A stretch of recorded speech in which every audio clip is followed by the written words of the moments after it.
નમસ્કાર વિદ્યાર્થી મિત્રો, આંકડાશાસ્ત્ર વિષયમાં આપણે પ્રકરણ નંબર 1 સૂચક આંકની વાત કરી રહ્યા છીએ.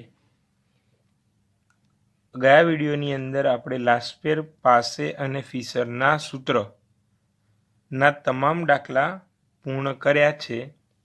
આજે આપણે નવી રીતની વાત કરીશું, જીવન નિર્વાહ ખર્ચની રીત.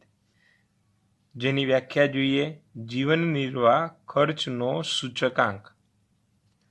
મિત્રો, જીવન નિર્વાહ એટલે જીવન જીવવા માટે જરૂરી વસ્તુ. એમાં આપણે 5 વસ્તુની જરૂર પડે: ખોરાક, કપડાં, ઘરભાડું, બળતણ અને પરચુરણ. આ 5 વસ્તુના આધારે તૈયાર કરેલો સૂચકાંક હોય તો એને જીવન નિર્વાહ ખર્ચનો સૂચકાંક કહીશું. વ્યાખ્યામાં જોઈએ તો, સમાજના કોઈ નિશ્ચિત વર્ગના લોકોના કોઈ એક સમયે જીવન નિર્વાહ ખર્ચમાં આધાર વર્ષની સરખામણીમાં ચાલુ વર્ષમાં થતા સાપેક્ષ ટકાવારી ફેરફાર દર્શાવતા આંકને જીવન નિર્વાહ ખર્ચનો સૂચકાંક કહે છે. સમાજનો કોઈ નિશ્ચિત વર્ગ એટલે સામાન્ય રીતે વર્ગ આપણે 3 પાડેલા છે: ધનિક વર્ગ, મધ્યમ વર્ગ અને ગરીબ વર્ગ.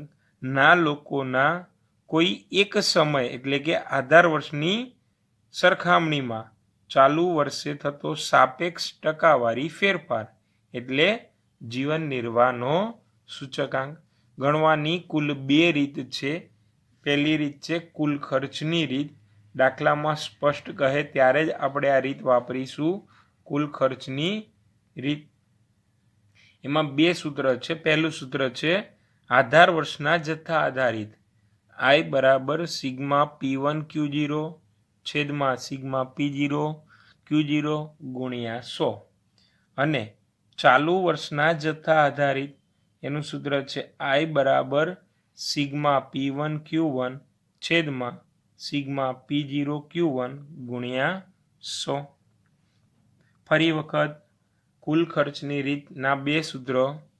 પ્રથમ સૂત્ર છે I બરાબર સિગ્મા P1 Q0 છેદમાં સિગ્મા P0 Q0 ગુણ્યા 100. ચાલુ વર્ષ આધારિત હોય તો I બરાબર સિગ્મા P1 Q1 ના છેદમાં સિગ્મા P0 Q1 ગુણ્યા 100. બીજી રીત છે કૌટુંબિક બજેટ અથવા કૌટુંબિક અંદાજપત્રની રીત. I બરાબર sigma IW upon sigma W. મિત્રો, ભારિત સરેરાશની જે રીત શીખ્યા હતા એના જેવું જ આ સૂત્ર છે, જ્યાં I શોધવા માટે સૂચકાંક અથવા તો ભાવ સાપેક્ષની ટકાવારી લખેલી હોવી જોઈએ, અથવા Iનો સૂત્રનો ઉપયોગ કરીશું P1 અપોન P0 ગુણ્યા 100. W ના 3 નામ છે: ભાર, મહત્વ, કુલ ખર્ચના ટકા. W શોધવા માટે જરૂર પડે તો સૂત્ર મૂકીશું P0 Q0. ખાસ યાદ રાખજો, નોંધ, બંને રીતથી જવાબ એક સમાન થાય છે. મિત્રો, કોઈ પણ એક રકમ હોય અને એક જ રકમનો બંને રીતથી દાખલો ગણીએ તો બંને રીતનો જવાબ હંમેશા એક સમાન થશે. હવે આપણે આજે ભણીશું સ્વાધ્યાય 1.4. પાઠ્યપુસ્તકની અંદર મિત્રો નજર કરજો. સ્વાધ્યાય 1.4ની રકમ નંબર 4 ભણવાની છે. નીચેની માહિતી આધારિત ઉત્પાદનનો સામાન્ય સૂચકાંક શોધો. આપણને વસ્તુ આપી છે: સુતરાઉ કાપડ, અનાજ, ખાંડ, પોલાદ, તાંબુ અને સિમેન્ટ. ત્યાર પછીનું કોલમ આપ્યું છે ભાર. ભારને આપણે કહીશું W, જેનું કુલ ટોટલ એને કહેવાય સિગ્મા W 100 થશે. અને ત્યાર પછી છે ઉત્પાદનનો સૂચકાંક. સૂચકાંક એટલે I.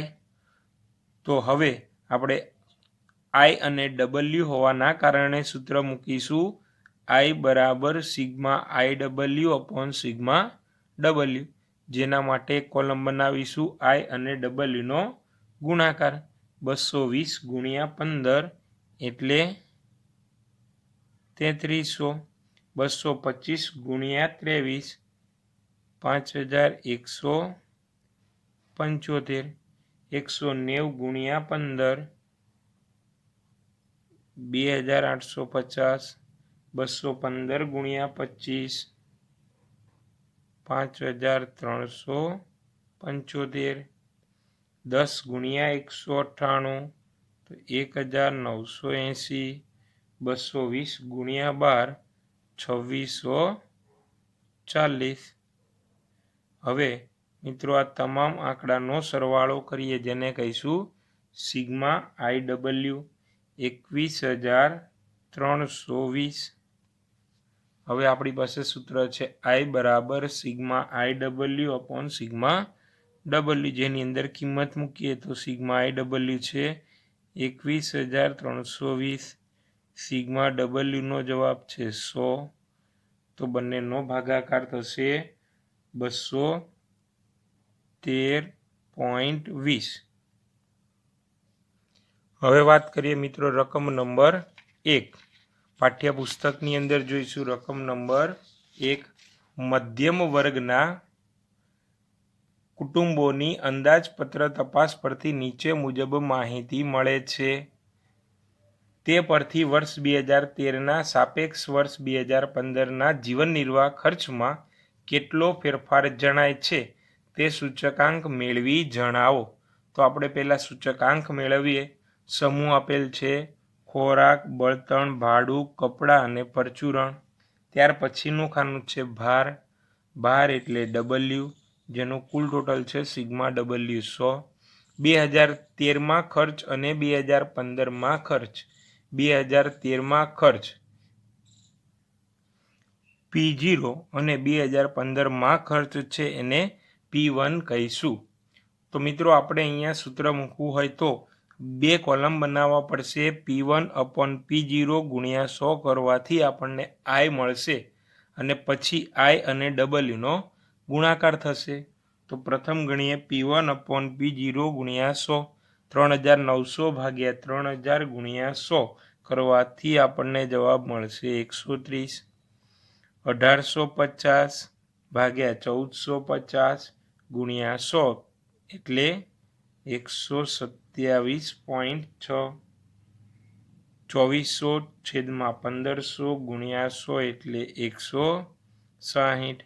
900 ના છેદમાં 600 ગુણ્યા 100 150। 1920 ના છેદમાં 1600 ગુણ્યા 100 કરવાથી જવાબ મળશે 120।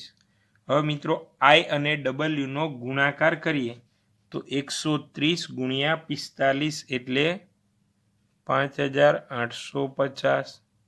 127.6 ગુણ્યા 15 1914। 160 ગુણ્યા 10 1600। 150 ગુણ્યા 20 3000। 120 ગુણ્યા 10 એટલે 1200, જેનો કુલ સરવાળો સિગ્મા IW થશે 13564। તો સૂત્રની અંદર કિંમત મૂકીએ।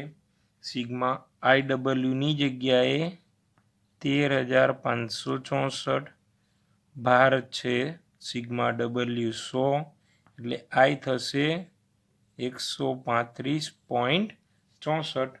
હવે મિત્રો આપણે અહીંયા ફેરફાર ગણવાનો છે તો આધાર વર્ષની સરખામણીમાં ફેરફાર ગણીએ। આધાર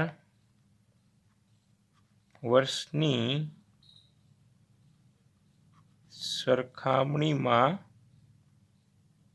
ફેરફાર 135.64 માઇનસ 100। આધાર વર્ષનો સૂચકાંક 100 હોવાથી 100 બાદ કરીએ તો જવાબ આવશે 35.64%નો વધારો થયો છે તેમ કહેવાય। પાઠ્યપુસ્તકમાં જોઈએ આગળ હજી એક ગણતરી માગી છે। જો વર્ષ 2013 દરમિયાન કોઈ એક કુટુંબની ખર્ચપાત્ર સરેરાશ માસિક આવક 15,000 હોય તો 2015ના દરમિયાન જરૂરી ખર્ચપાત્ર માસિક આવકનો અંદાજ મેળવો। તો લખીશું અહીંયા સૂચકાંક અને આવક। આધાર વર્ષનો સૂચકાંક આપણને ખબર છે 100 હોય। આધાર વર્ષ 2013માં માસિક આવક છે 15,000. ચાલુ વર્ષનો સૂચકાંક 135.64 છે. તો આવક કેટલી થાય? હવે મિત્રો ચોકડી ગુણાકાર કરીએ. 15,000 ગુણ્યા 135.64 છેદમાં 100 કરવાથી આપણને જવાબ મળશે 20,346 રૂપિયા. ત્યારબાદ વાત કરીએ મિત્રો દાખલા નંબર 2ની. પાઠ્યપુસ્તકની અંદર જોઈશું દાખલા નંબર 2. ખોરાક ચીજોના ભાવ અને વપરાશની નીચેની માહિતી પરથી કૌટુંબિક અંદાજપત્રની રીત. કૌટુંબિક અંદાજપત્રની રીત એટલે ડબલ્યુ વાળી રીત. વર્ષ 2014નો સૂચકાંક ગણો અને તેનું અર્થઘટન કરો. વસ્તુ આપી છે ઘઉં, ચોખા, બાજરી અને તુવેર દાળ. વર્ષ 2010નો જથ્થો એને આધાર વર્ષનો જથ્થો એટલે Q0 કહીશું. ત્યાર પછી વર્ષ 2010નો ભાવ એને આપણે P0 કહીશું અને વર્ષ 2014નો ભાવ એને આપણે P1 કહીશું. તો મિત્રો આપણી પાસે અહીંયા I પણ નથી અને W પણ નથી. તો પહેલાં I ગણવા માટે સૂત્ર મૂકીશું. I બરાબર P1 છેદમાં P0 ગુણ્યા 100. ત્યાર પછી W બરાબર P0 Q0 અને છેલ્લે I અને Wનો ગુણાકાર. તો સૌ પ્રથમ I ગણીએ P1 અપોન P0 ગુણ્યા 100. 18 ભાગ્યા 15 ગુણ્યા 100 એટલે 120. 40 ભાગ્યા 32 ગુણ્યા 100 125.